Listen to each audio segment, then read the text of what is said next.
What's up, everybody? It's Heat Override, and I'm ready to bring the pain for you this week. What's that? There's two people in one bring the pain. So I have a guest today. How are you doing today, Jeremy? Introduce yourself. I'm doing good. I'm doing good. It's good to be here. Yeah, I'm Jeremy. I'm with the Dr. Roto site. So I'm going to be doing a lot of the draft coverage this year. So I'm excited about doing that.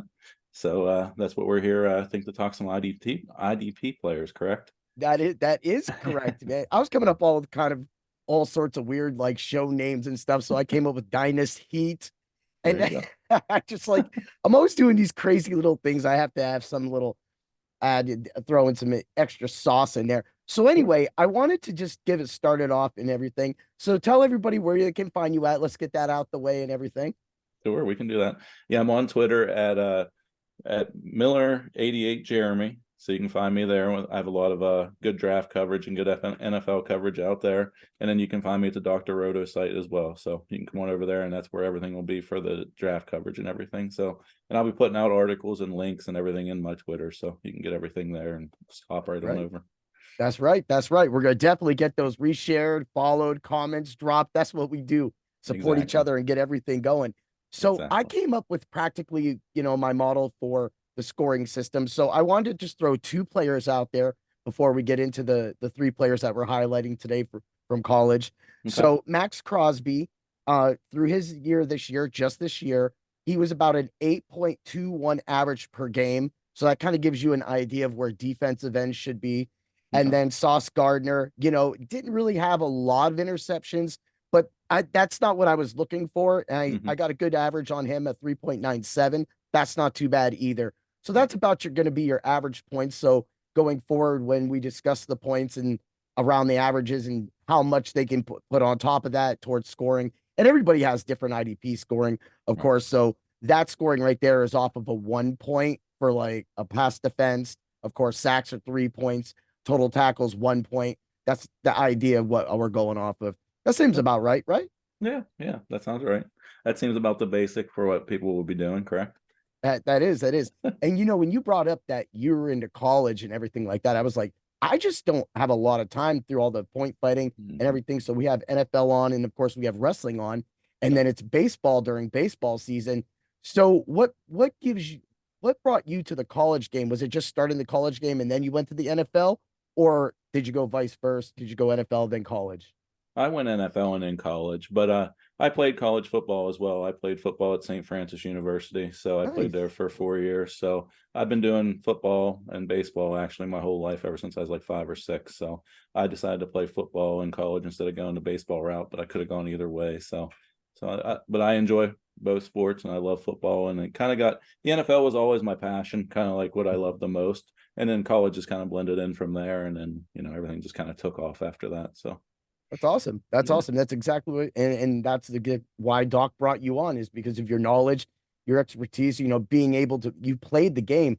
So that gives you a lot more insight than say a normal person. Like I only played high school football and I only played half the season because my grades got me kicked out. But Yeah, I, it my happens. mouth was the problem. Unfortunately, I couldn't see. Yeah, I can. Yeah, that No, happens, right? he doesn't shut up, does he? I So, all right, well, let's get right into it. We'll keep your personal favorite for the last of the show because I That's know that fine. you kind of wanted to start it out with that. So Yeah. we're just gonna go straight up beast mode from the go. Jared verse Florida State 6'4", 260. Hmm. What do you like about him? Well, I wrote down a lot of stuff about him. He's very explosive player. He gets off the ball quickly. He uses good leverage. He's very disruptive player. He has good use of his speed rush, and he also has a good bull rush as well. I've seen many videos, watched many games where he's bull rushing the tackle right back into the quarterback, and basically him and the tackle get the sack because Yeah, he's just overpowering. I mean, the way he just bull rushes one of the big offensive tackles, it's amazing. He's good against the run too, but he's good against the pass than he is against okay. the run. But he can do both. He's very rugged. He's thick and powerful player as well. So at point of attack, he's very solid. So he's going to be good on all those plays, run or pass with Hmm. that. And he's a Yeah. violent tempo setter as well. He'll set the tempo for make a big play. I mean, he's known for making the big plays off the edge with either a sack and a turn, a forced fumble that way, or just getting Hmm. a big sack in a big situation. So he's very much a very emotional tempo setter, if that makes sense. So It does. It does. That's exactly what I got off of him too. So when you said that the way he rushes off the edges, what I saw is once he's like you said, once he starts going, he doesn't stop until he hits something. that's true. And I love one thing that you said too, like the way he plays with his body. I noticed his arms, like how it like was like he plays long. So his arms were always sticking out, sticking around, and always going for something that that just equates to tackles, that equates to disruption, that can lead to like what you brought up with the forced fumbles and everything. Because when we look at his 41 tackles, his 9 sacks, he had one forced fumble, but he also had 2 pass defense this season. I mean, that's a great, and that's in 12 games, including all the bowl games and everything. That's a great season for anybody. It is. It is. He had a very good year. I actually graded him out as a 90 pass rusher and a 65 against the run. So I mean that's out of 100. So I mean he's going to be better against the pass than he is against the run. But like you said, he'll make up for it by making the big plays off the edge and Yeah. also defending the passes, getting the pass deflections. So he's Exactly. And I definitely. think that's what the NFL is going for now anyway. It's almost like, and I think that's what stumps us sometimes as DFS experts, is that sometimes they're just doing featured people and they're just completely forgetting about everybody else. Whereas the game used to have a tempo, people would have a set plays. If that guy isn't getting the ball today, that isn't. And for him, he's going to be set in a lot of pass rush situations. So I did see them that I've seen a few people. I've got them. They have him around uh 11th overall to 14th overall. He's Mhm. around in that little bracket. Any thoughts for you in that area as well? Yeah, I was thinking that wouldn't be bad for him. I'm thinking like between 8 and 17. I'm thinking maybe I wrote down 11 at Minnesota or maybe even 17 at Jacksonville. Yep. Those would be good spots. But I mean, he could go as high as 8 to Atlanta because they could Oh use yeah. a person off the edge as well, a good pass rusher. So I could see him as going high as 8, but definitely I wouldn't think he'd fall past 17. I mean, I've seen No. crazier things, but I don't think he gets past Jacksonville at 17 for sure. Right? I mean, Yeah. that's the whole reason Aaron Donald's a Ram. I Hmm. mean, we didn't even know that we were going to get him. He just fell to us. And that Exactly. can happen. So when I did it, when I looked at his tackles and everything and I added it up, he had 73 IDP points in that format, giving him a 6.08 average per game, which isn't too bad if you go up a little bit more and you go like when we go back to Max Crosby and Max Crosby being a superstar, definitely Jared Verse can make that next level happen. He can be a Max Crosby type of player. You can see the increase of those stats, the points and systems and everything going up because he'll have more opportunity. He'll have if he goes to the right situation where there's somebody like say an Aaron Donald or say somebody else off the edge, that's going to give him more wide open opportunities. I love the pick. Oh yeah, definitely. I can definitely see that. And I will say one thing about him is he plays to his level of competition, which is one of the downsides to him. Okay, okay. I was actually at the Pitt game, Pitt and Florida State this year, and Hmm. he definitely didn't have his best game. I was looking forward to really seeing him at that game, and it was like one of his lower games of the year. I think he graded out like a 59 or a 60, and that was like one of his lowest of the season. So Oh, so he definitely, that's one thing with him, if we got to go pros and cons with that. But I hmm. mean, overall, Yep. he's going to be a great player, I think, in the NFL. He just needs that coach that's really going to push him, I think. You know what I mean? So Yeah. Oh yeah. Yeah. that'd be a good situation going to Yes, Jacksonville, definitely, I think. surrounding and stuff. And maybe Washington opens up for him and things like that. Because, yeah, I mean, Yeah, Washington just bled their whole defensive line away. I just, whatever. But at they the did. same time, they're going to be a need to address those situations going into this year, especially the way that defense was just getting trounced at the end of the season. Yeah. It wasn't working out for them. And we've seen that. And that's what they knew. So this could be somebody that, they can, you brought up the Vikings.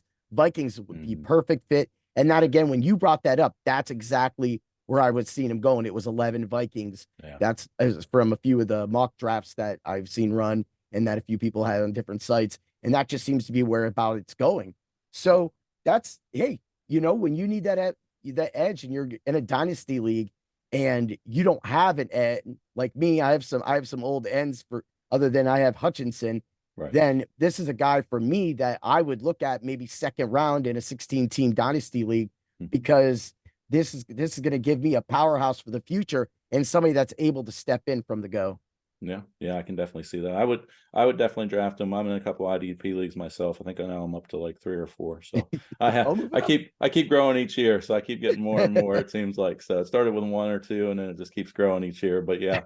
So I usually draft the defensive players like in the third and fourth round when I get into there because I'm more of an offensive guy. So I got my offensive guys first. Of But course, of yeah, course. yeah, I could definitely see taking him though. If he's sitting there definitely in the third round of an IDP draft, I'd definitely take him. So Oh yeah, yeah. I would definitely look at him. So let's move along. Let's move along to Kool-Aid McKinstry from Alabama, cornerback, 6'1", 195.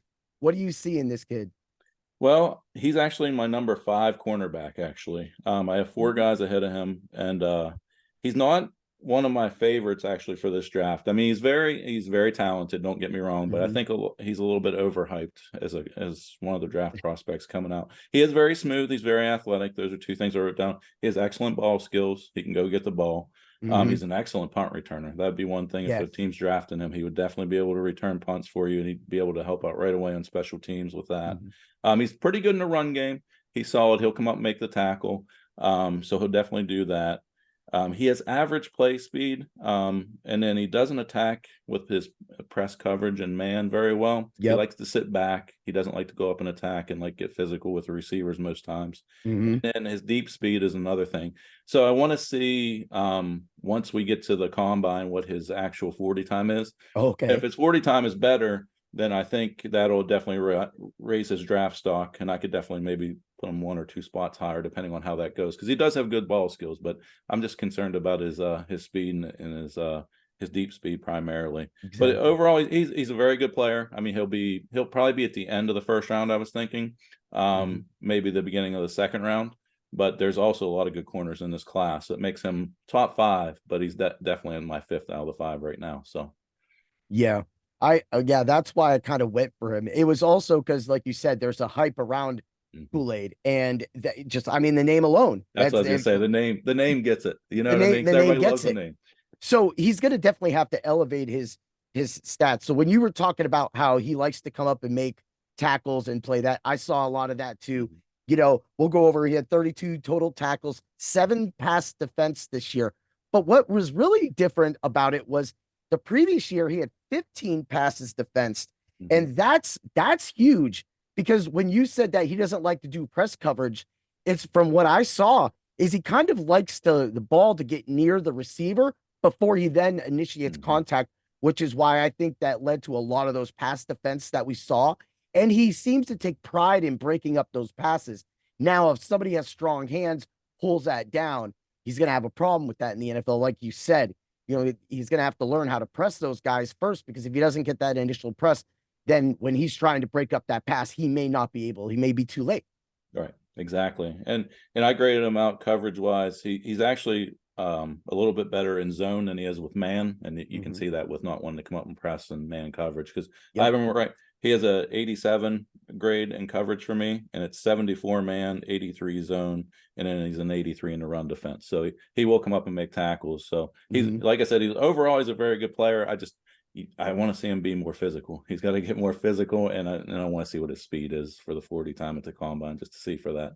Because Yeah. right now the recovery speed, if he gets beat deep, I haven't seen him be able to make up that time that the distance in Yeah. between to be able to run down the receiver that well. So and make a Yep. play on the ball. So we'll see how that goes. So. Yeah. And that might be something where like if a team sees to move him to safety Mhm. as opposed to have him corner, or I mean even a nickel, that would be a good fit for him.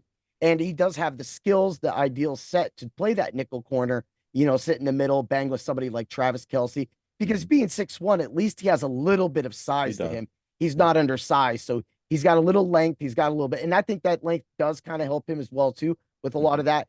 But when you're looking at that and you're seeing he played 13 games and Mhm. his points came up. It was 39 total points, giving him an average about 3 against Sauce, who didn't really get many interceptions, and he didn't even have an interception this year too. That's what I was gonna say. Yeah. Yeah, that's big. You got to have a turnover, and he played for a great team. Hmm. So I mean, he should have definitely had the chances. The chances were there for interceptions because Alabama's so strong, but at the same time, he didn't come up with any. buddies, any of them. So, hey, Right. we'll see where he falls. And I think you're correct. Definitely in like not just an IDP draft. If anybody was looking for a corner in a draft, he's definitely a late round bloomer. Somebody you want to put in, you might be able. Like I drafted Elam a little bit ago for Buffalo, I and did he's too. kind of worked himself into starting lineup. But regardless, it's always Kenny Moore on that team. It's always Kenny Moore or Jalen Ramsey because Yeah. they just make that play. They make those tackles, and you need that sometimes in IDP. You need that low ceiling so that even if the big ceiling pops off, I'd rather take my 3-4 points a week than to take a 0 and an 8 and that. So yeah, that's what I got him at. And again, I see some people haven't projected around 24, like you said, Mhm. late first, probably more so second round because of how deep corner is this year in the draft. So I'm totally on board with that. This is definitely somebody that can be targeted in an IDP dynasty league where you can keep them around, but as in like a straight IDP league where you only get a couple sets, this is going to be maybe a late season pick. You need somebody for a bye week or that. Yeah. And I could see him going as high. I wrote down here as high as 15 to the Colts if he really performs well at the combine and somebody falls in love with him. Because, like we said, his name and the name recognition and being from Alabama, I mean, that could pay dividends. But I really see him around like 20 to Pittsburgh, 25 to Green Bay, or 29 to the Lions. If he goes in the first round, that would be around where I really see him going. And I don't know if the Steelers would Yeah. go that route. So it's probably going to be around 25 to 29, probably. Yeah. And then Yeah. maybe early second round, like you said. So You did bring that up though, that if there was a team that probably would move, it would be the Steelers, but they already took their chance, right. you know. So with Porter Jr. So now, I mean, he would be nice to put over on the other side with Porter, since Porter seems to be going to more of a lockdown corner. And if he's going to be their lockdown and they're going to put him on people, they're going to need somebody that can make tackles and play that other side of the field. So that would be a good move for Pittsburgh. It I would don't be. know if they'll make it, but Right. at the same time, I mean, Fitzpatrick's getting older. He was in and out the lineup last year.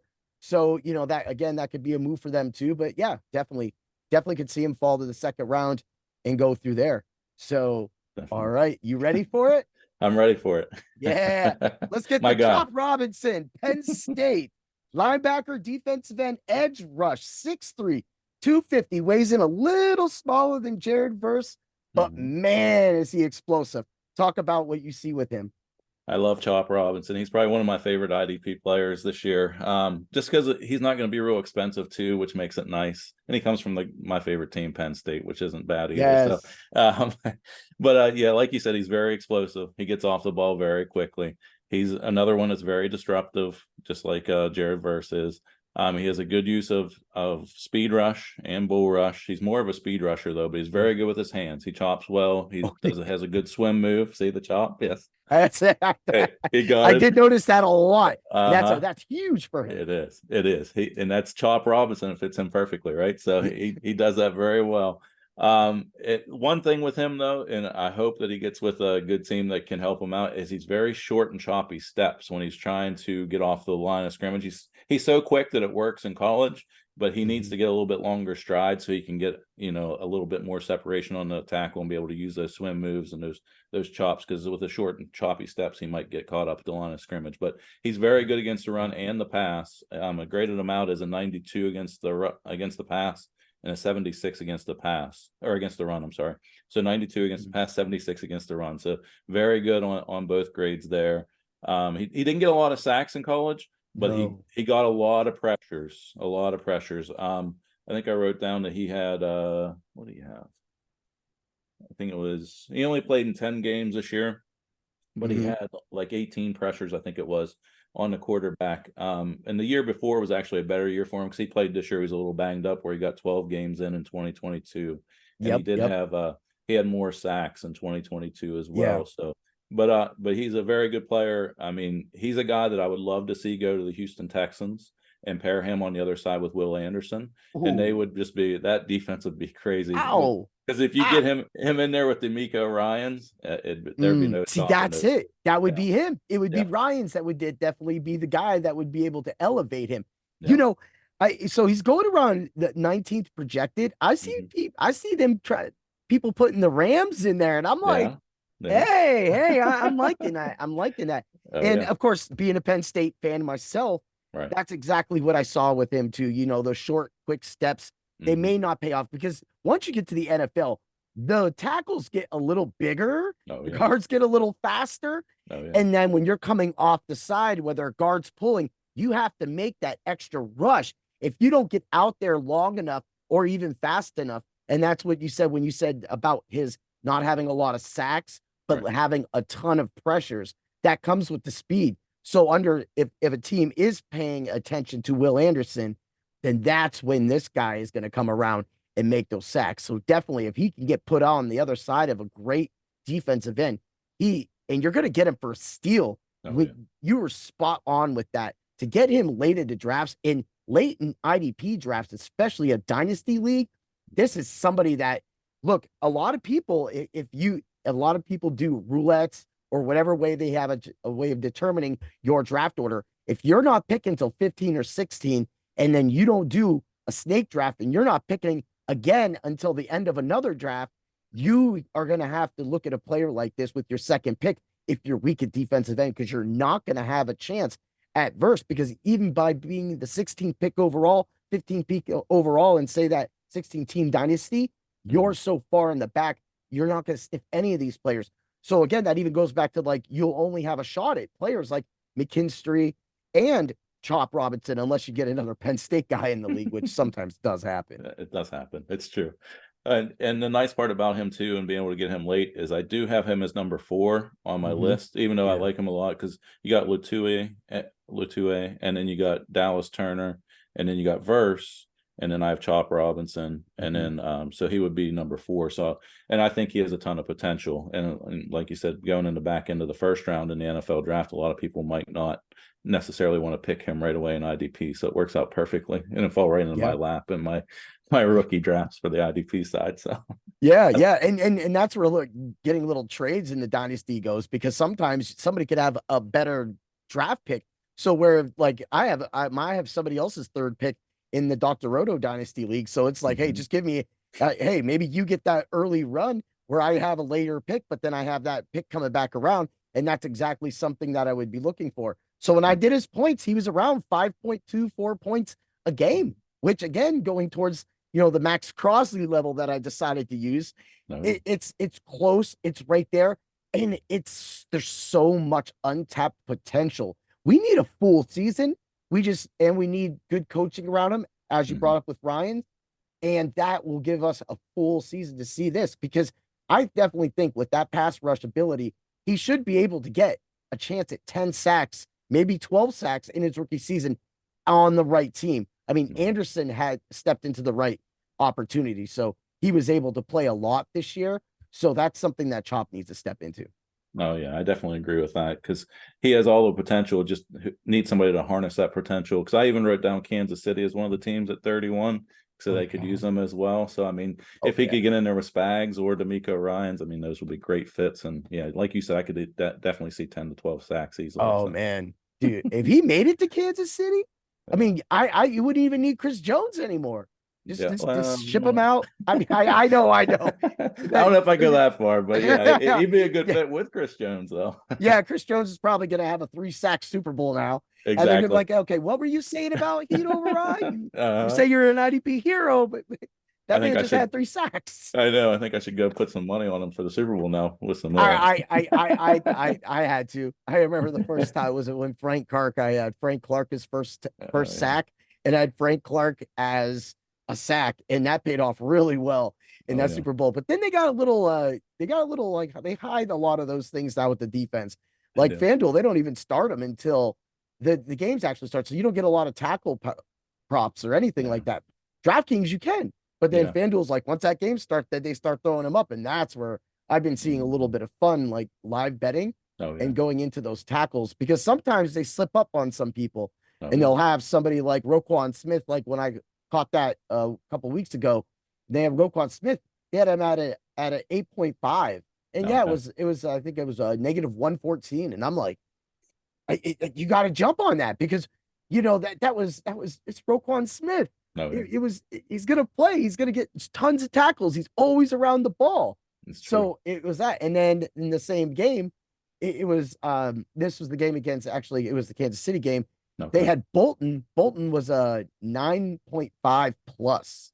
Okay. So it was up there. And then they had him at a plus 128 or something like that. Oh, wow. So it was like it was really tempting. I played both bets, of course. One lost because Right. Bolton only got four tackles that game. I'm pretty sure it was four. And then Roquan just went over. So That's yeah. That's because Baltimore decided they wanted to throw the ball the whole time instead of running it like they should have been. So yeah, right. Which was just funny. I love when teams go into that game script that doesn't even like fit them. It's like, hmm wait a minute, why are you doing that? Like, where's the running? Why isn't Lamar running? I was exactly. sitting there with that prop and it was like 40 yards, and I'm like, he's got it. No, he's No. having problems right now. And you got to Yeah. wait till the end of the game when he's running down the field for like 28. And you're like, oh, thank you. That's what Exactly. happened. Yeah, I don't So know what they were doing. so overall, I know that you probably tracked your NFL picks. So we'll do a little NFL picking right now. How are your picks over this playoff season? For the playoffs, just Yeah. picking teams. Hmm. I did pretty well. I actually had Buffalo going a little further. I thought they were going to beat Kansas City, but Yeah. for the Super Bowl, I had Baltimore and San Francisco Me when it too. started. So I got at least one of them right, which I didn't even know if that was going to happen when the Lions were playing so well in the first half of that game. Yeah. But I was rooting for the Lions at that point. I wanted the underdog to win, but hey, what Yeah. are you going I to do? I wanted to see that team. That whole thing was just bad. Like that's what Mhm. you were playing for history. Yeah. And then you just go for it that many times on the fourth down. And I'm like, okay, at some point you can only hit your head in the wall before Mhm. you have to maybe start kicking field goals. But Right. hey, I've said my piece. Everybody else has said their piece with him. Some Right. people agree with what Dan Campbell did. Some people don't. Yeah. I tend to say if your team loses and you did a lot of plays like that, then that's probably the reason why you lost. Right. And Yeah. and you can't give San Francisco the ball in that Mhm. position. I get you missed the field goal then, but Yeah. you're giving San Francisco and Christian McCaffrey and that explosive offense the ball near midfield. You get what you deserve. Yeah. Yeah. I was okay with him doing it the first time if he wanted to do that, where Reynolds missed the one he kind of had to dive for a little bit. Yeah. But then whenever you have a chance to tie the game at 27 in the fourth quarter with 6 minutes to go, I think you got to at least try the field goal. I'm not saying he's definitely going to make it, but you got to at least try to tie the game, because then you need two scores if they go down and score, which they did go down and score the touchdown. Then you Exactly. need two scores instead of one. And you end up going down and getting the touchdown you would have needed if you had just kicked the field goal. So, I mean, It's one. I don't know. Yep. Just One one. field goal. Yep. One field goal. Just one out of all those three. He could Yep. have did anything he wanted, but he just had to not kick that one field goal that got him beat. He Yeah. learned his lesson. I mean, I would he wasn't going to be fired over that, No, but no, I no. mean, it was kind of like, okay, next year, regardless of numbers, you got to push this team farther. But Oh, what's yeah. sad is they will never be in that position again. They don't know if they will. No. And you don't know when you're going to get that kind of production from Goff again. This was a great year for that team. And Mhm. now they have to rebuild and start. I mean, they have all their players coming back, but they have to restart. And then everybody's going to be back next year. Cousins is going to be back. And that was a huge thing that they practically got a layup. Yes, Green Bay played strong at the end of the season, Mhm. but for them, they kind of got a little layup to go into that playoffs. They didn't really have a threat coming after them within their division. And that would have been there if Cousins had not been hurt. Right. So next year's a whole different year. You can't take those chances. You got to go for it now. Yeah. Yeah. No, I totally agree with you. And he'll have, I mean, he made it to the NFC Championship game with the Lions, so he's going to have some wiggle room there. So, but yeah, it's always hard. You never know when you're going to be back. I always, anytime someone brings it up, I'm like, Dan Marino, rookie year, made it to the Super Bowl. Everybody said, oh, he'll be back multiple times. He never made it back. You just never know. Never. Yeah, Yeah. and that's it. It's sometimes those chances that you take. And look how long it's been. What, 57 since Yeah. they Something like sniffed that. the Yeah. championship? And I Mhm. mean, now you're trying to get them close. And the thing is sometimes you want to say, well, that was our killer instinct. We were gonna go for the juggler at that point instead of just trying to kick that field goal when they were still up, 24-7 at that time Right. and whatever the score was. And you're just like, just go for it. But you don't always have to say you need that touchdown. Sometimes just tapping on a field goal at that point might have been able to change the game. It would have made them, the San Francisco 49ers, know that they have to get the ball more. Yeah. and then you're kicking off. Or if you're gonna go for it and you're gonna just completely flutter that stuff, then just take a 5 yard penalty, punt the ball, and put San Francisco at the 5, not the Yeah. 45. It just again goes I back to that. know. I know. But I agree with you. I at the beginning of the year when I saw the defense and I did the IDP rankings and saw the way Zay Flowers came in and the additions that Baltimore, made. Plus, J.K. Dobbins was one of my write-ups, my shine players, like comeback players, and then he's now another comeback player. So, Baltimore was poised to go, but I still had that bet from Kansas City from last Super Bowl. So I was like, I'm happy I had it. I had Buffalo and Kansas City were my AFC bets. So to Okay. see Kansas City make it again with San Francisco, it just felt like one of those teams was going to fumble the ball. Yeah. Both of them almost did. One of them retained it. So now we have this Super Bowl. I was 6-6. I mean, one loss being the Rams, which, Right. happens. It And then does. of course, other losses being Buffalo. And my Kansas City people have been ragging me on that. And it was Dallas. Dallas got me too. Yeah. That I thought I they think were they gonna got win. everybody. Yeah. I Yeah. switched off of Green Bay, went with Philly. Should have stayed with Green Bay. Yeah. So I made a few problems myself. 50%. I'll take it. That's the price you got to pay sometimes when you take those shots. Right. So that's what I got. And in the Super Bowl, I'm picking Kansas City. What do you have? I have Kansas City as well. So I'm hoping thinking around 27-24 Kansas City. So Yeah. probably get a Travis Kelce MVP, probably the way he's been playing in the playoffs, anyways. But you never know. Mahomes might sneak in there, maybe a little IDP with some Chris Jones since we're talking IDP. So you just Yeah. never know. You never know, right? You never So know. That's just like this like the whole podcast start off with a little dynasty talk. And it was like, man, I get somebody on. I got to talk a little bit of football. Got to go oh in yeah, with this. oh But yeah, I mean, man, what I've been saying this whole playoffs, and then I see a few people talking about it on TV today for the Pro Bowl, has been Kansas City's defense. Since Bolton Mhm. came back, he hasn't been like, of course, 4 tackles last game. That wasn't the shining moment. The shining moment was the secondary and how Right. they were able to stop and slow down the Ravens and just befuddle them. Because what the Ravens like to do is play those AFC North games. Oh When yeah, you play a team like Kansas City who can score at any point and whose defense is that hot, again, going back to the running game, Pacheco, that's January football. That is exactly what you want to be running. And the Chiefs, since getting Pacheco back around that same time too, have been able to run the ball and have been able to play lights out defense this entire time. They've stopped some of the best offenses out there, starting with Miami, running into Buffalo, now the Ravens, and now they're getting San Francisco. If they beat San Francisco, they'll have played some of the best offenses this year, some of the most potent offenses this year, and they've stymied them all. it's true. Yeah, it's very true. And their defense has been good all year. I mean, from Mm-hmm. the get go, and that's one thing they did. Instead of going out and get the big wide receiver that they needed on offense, and everybody said they needed, they bolstered the defense, and they just kept bringing in guys through the draft or in free agency, just the Yeah. guys that'll help them out. And I mean, it's paid off this year because they don't have the receivers other than Kelsey and Rasheed Rice now, but other than that's all they need because they can score enough points and the defense can hold them down, unlike other years when they had to try to outscore everybody when they had Tyreek and everything. So, Yeah. um, and then one thing I do want to bring up, and anybody that Yeah. listens, since we're talking IDP, I have Trent McDuffie, I think, on every one of my IDP leagues or Yes. every one of my teams.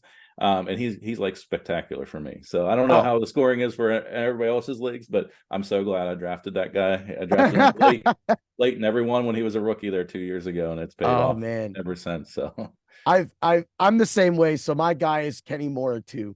oh It's yeah. Kenny has always been there. It was a couple of years ago when a lot of people didn't know when you went and did the thing. His total tackles that year was Mhm. insane, Well, yeah. and Yeah. it was just like it's just been somebody I've been able to plug in, and he's just been consistent. So like that's what I said with that team. It's Mhm. all about Ramsey. It's all about Kenny Moore because it just works. And Yeah. that's the diamond. That's the IDP stuff that some people lose points on because they just think that they can go put in any old defensive player and they'll take. And that's why I do a lot of those articles. So if you're streaming or anything like that, it helps you stream right into those right players, gives you a better shot because that's how some people don't pick up till the second or last round of the draft. So if you're not picking that late, you're not going to get anybody. That's why there was a couple guys in my league that went and read my article and had seen I had Roquan Smith on lock for a minute.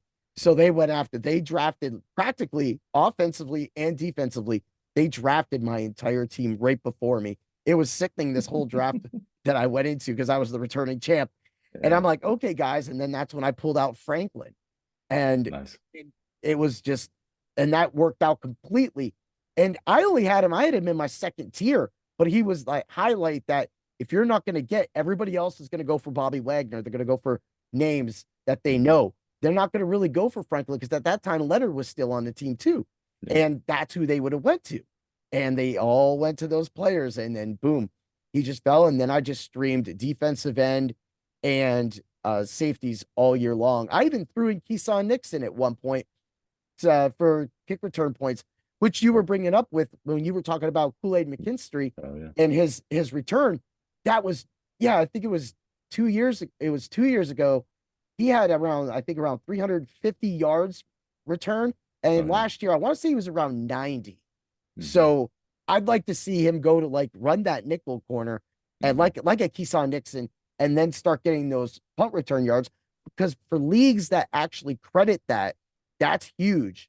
Oh, That yeah. is a huge that could, for the one league that I'm in, that I do a lot of the stats and off of, and tackles and everything. That league right there, he was averaging almost 3.5, 4 points a game just off return games. Oh, yeah. So return yards. So that's something that you can always count on.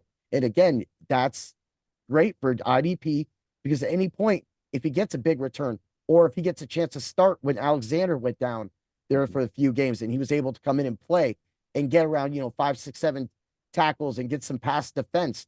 Now he's got a 14, 15 point game. Nobody knows that guy.